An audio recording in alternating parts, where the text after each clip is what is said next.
Yesterday, I wrote a post comparing what Pembrokeshire would look like if Pembrokeshire was Gaza. And it was a very, very small image. So I'd like to just go a bit more deeply into that.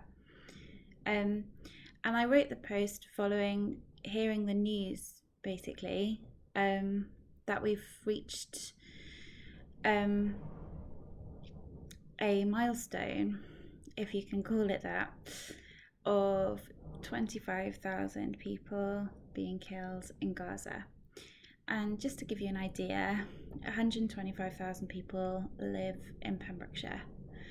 So, I'm recording this now from my home in a very rural part of West Wales, but I used to live in St James Street in Narberth, which is like a terraced street, and there are about 60 something houses. There are at least 65 houses in St James Street, and they start like one side, they start at the bottom of the street, and then they kind of continue round in a loop. So there are over 65 houses.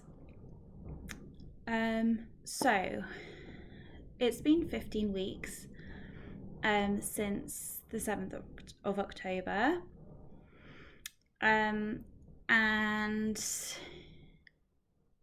the statistic is that 25,000 people have been killed. So that's the equivalent. If like all of this atrocity was just happening in Pembrokeshire, then that would be a fifth of 125,000. So that's like 1 in every 5. So 1 in every 5 people by now. So you can imagine by like from the 7th of October until now, every week, there have been more and more people dying on your streets. I'm just gonna let's just see this. So we can just imagine this street. It doesn't have to be your street. It can be another street. So let's just go with this street, St James Street in Narberth, right? So they're all terraced houses. Most people know each other, or at least recognise each other. So because they're quite close together, and that's the same for Gaza. Like everything's close together, so there's a really there's a lot of community there. So yes, so every so often, obviously it started off with just like a few people getting murdered. Oh, and by the way, this is by the neighbouring country's government. So imagine if Rishi Sunak, head of UK government, right, in England, I know it's kind of the same country, but let's just say England for now and Wales. Rishi Sunak has ordered his army to come in to murder and demolish the houses of, up till now, over the period of 15 weeks, 1 in 5. So it started off one in the street, 2 people in the street, 3 people in the street.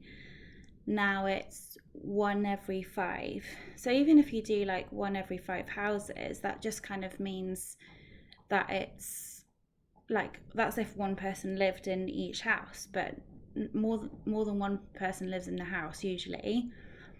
So in that, you could have a whole house completely gone, a whole family completely wiped out. So say if there's a family of 4, all of them could have been murdered.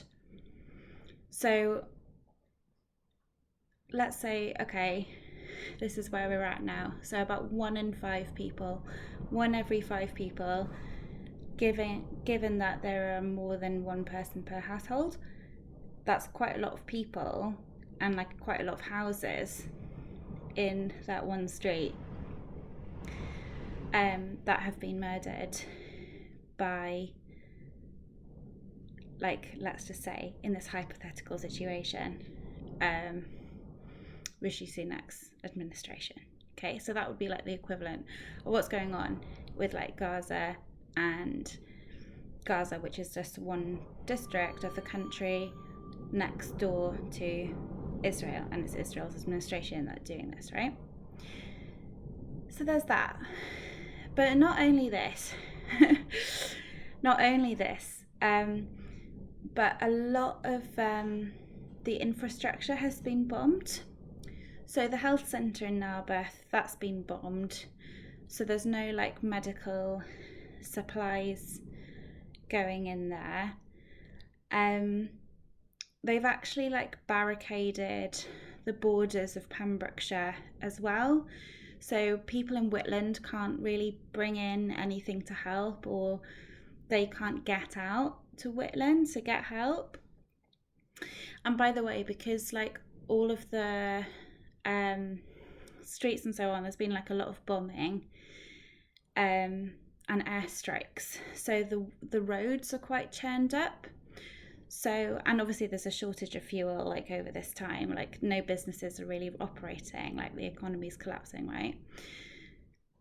So I guess you're going to have to just get some, like for the remaining like farmers or whoever are alive outside of like Narberth area, let's say like towards Templeton, let's say towards Bethesda, maybe get somebody in their tractor to try and take somebody who's been attacked, or like, you know, somebody who's been attacked by either a bomb or some other atrocity involving the army. Say if they really need desperate medical attention, the only way of really doing it, because ambulances can't really go through on these roads, is if they could just take a tractor to try and go across the fields to try and get to the hospital. But the thing is, there are no hospitals left now in Pembrokeshire, and they can't actually get out of Pembrokeshire. So all of the health centres have been decimated, but like all of like people are still obviously trying to get there and try and operate. So they know, okay, if we go to the hospital, there'll still be people there like working. So you can imagine like what it's like. Withybush completely in the rubble, but it is the main hospital. So lots of people have like fled to Withybush because they think, well, nobody's going to attack a hospital, obviously. And it's just been attacked. So there are lots of people like setting up tents around Withybush, but obviously because like Withybush has been bombed, there's not really any proper toilets there. Like there might be one remaining toilet, but there isn't really any toilets. Oh, and just by the way, like in St James Street, which is some miles away, right, from the hospital, which can't be accessed by road, there's like maybe less than one toilet working in the whole of that street, because every house in that area has been like decimated, or it's deemed like not safe to live in anymore. So there's that. Oh yeah, also there's like no food. There's like no food left. Oh, hang on a second. I'm going to pause this because my candle's running out. Hang on. Okay, there we go. We've got more lighting now.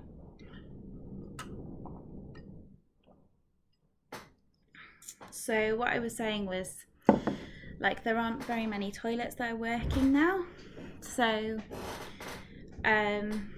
you might have one in the entire street.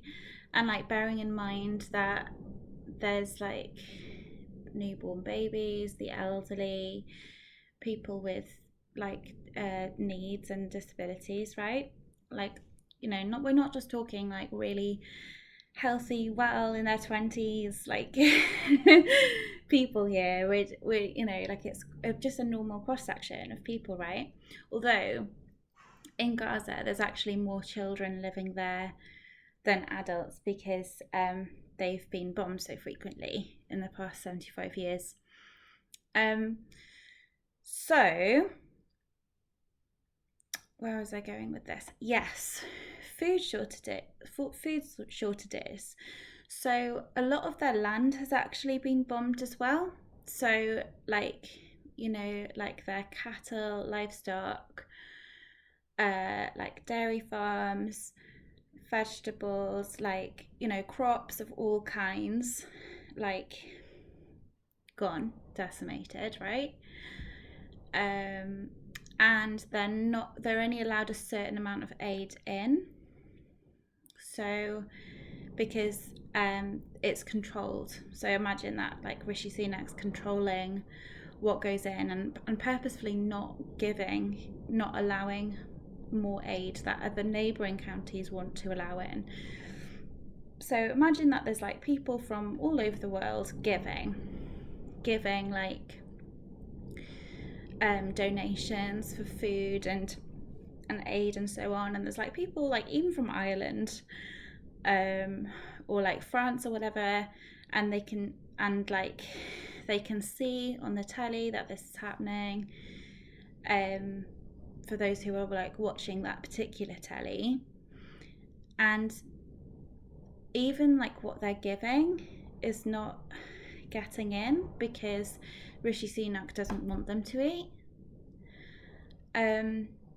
So then they're not eating. So they're starving. Oh yeah, also Rishi Sunak also owns the only clean water. So imagine if like Princess Gate was just owned by Rishi Sunak and he's like, no one's allowed, and they can like produce water at any time, but he's like, no, it's completely out of bounds. And also he's decided to stop the sanitation of water as well. So say if like Llisafran, he was just like, no, that's going to go, like Llisafran is not operating. So all the water like coming through to your taps is just dirty and it's not good enough to drink. So some people have resorted to like somehow getting to Tenby to get some water from the sea to try and drink seawater to survive and filter that. Yeah, so that is what the situation is, and like it's pretty unimaginable. Like it's something like that's beyond like what an apocalyptic film would look like, right? Like I just can't even believe it's happening. But yeah, that is happening. And although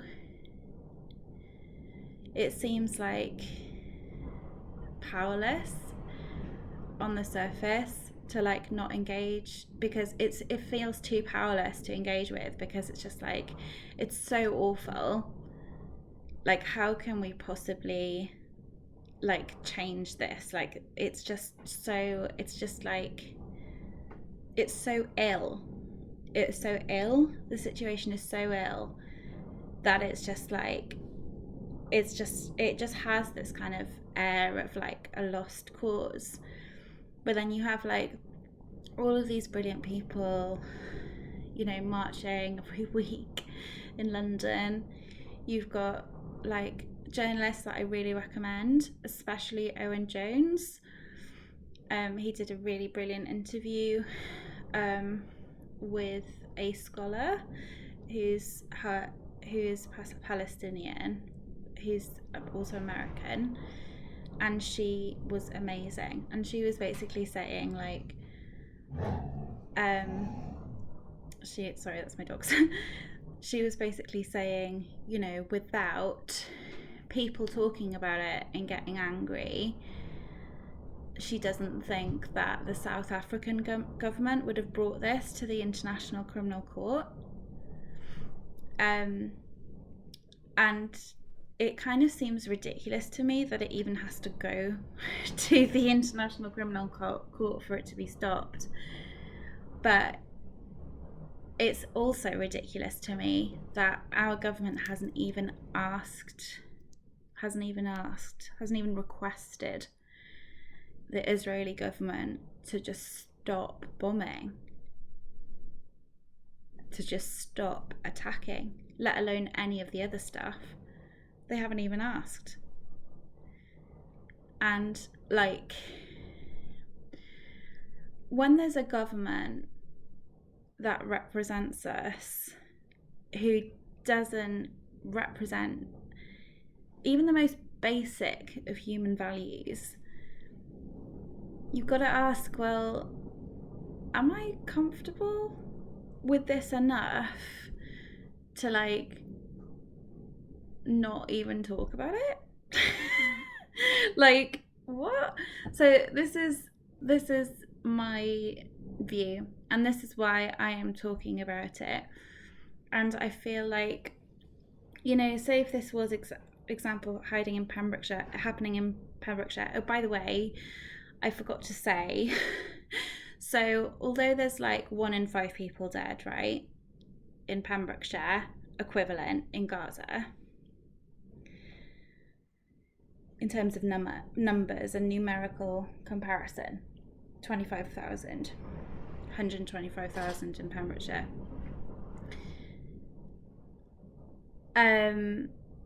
There's also 8,000 people just under the rubble. And just to give you an idea of what that is, 8,000 people, that's basically, can you imagine like all of Narberth demolished, like entirely flattened, with people unidentified just under the rubble.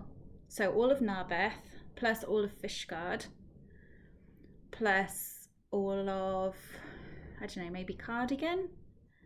I don't know if they're about the same size, but yeah, it's about like 3 full small towns being completely under the rubble, and all of the bodies still there, not pulled out. That's what we've got at the moment, and that's besides the 1 in 5. So say if like those 3 places, but Cardigan's obviously not in Pembrokeshire, I don't know, say if it was, I can't think of another town, maybe Pembroke, Fishguard and Narberth. And then besides that, without those towns, like 1 in 5, it'll be slightly more then. But yeah, slightly more than 1 in 5. Yes. So what I was saying was, like, it would be the same as, can you imagine, like, say if, like, you know, there's people across the world, like at the moment, they're talking about it, but in the news, it's not like really in the news anymore, because it's kind of almost like it's too awful. And, you know, the government that are doing this are getting defended, you know, they're being stood by in doing these things. So it just requires, like, what do you do in a situation like this, you know? It's like, what would happen if, like, for Pembrokeshire to, like, not be so bombed and, like, destroyed by Rishi Sunak, and, like, Rishi Sunak has, like, turned all of the people in, like, England away from all of the people in Wales. So all you've got now is, like, people in, like, Scotland, America, who have got, like, connections with people in Wales, or, like, just sympathise and can see that it's completely awful. All you have is those people. And if, like, the President of the United States wants to just support Rishi Sunak regardless, then what are those people in America gonna do? To like, what do they need to do in order to put enough pressure on? Because obviously it's like really unacceptable that like a small part of a country is just targeted for existing, and like down to racism basically. So yeah, and have been like systematically for over 75 years. So they're all like, the people in Pembrokeshire in this hypothetical story are already being used to being treated like crap, and now this is happening. And yeah, and it's like, you know, we need to just have the people to keep talking about it.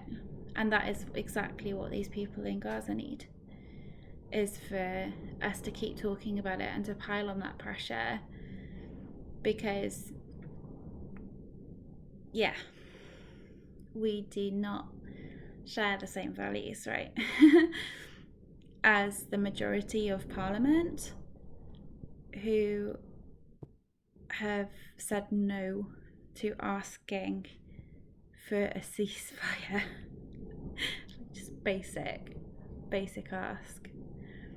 And I don't even see how it even politically serves us to not ask for that. It's just very, very strange. Anyway, I hope you found this helpful, and keep talking about it, because we need to keep talking about it. We're not going to let a whole people be treated in this way, a people who've always lived there, who's, some of them, their entire extended families have been completely removed. Like, there's one journalist who has got 21 family members removed. Like, can you imagine if like all, like, it's a similar thing, like, right, in Pembrokeshire, people that live in Pembrokeshire, hardly any of them really move away, like, or, you know, there's like lots of people, especially in rural communities, like the majority of my family, especially on my mum's side, live in Pembrokeshire. So can you imagine if like literally all of my family, all of my cousins were just gone, like just in one go? And no, it's not like just a byproduct of war, because there isn't a government in Pembrokeshire to oppose, like there isn't like a significant power. It's not like Westminster, you know, like there isn't, you know, maybe there's a community group. What are they going to do? Just like, how, like, what hope have they got to defend themselves? Like, this is exactly what I'm saying. It's just completely unfair, and it's I can't even believe that I'm using the word unfair. It's like the epitome of unfair, the absolute epitome of it, concentrated and like squeezed out. Anyway, I'll leave it there. Thanks for watching.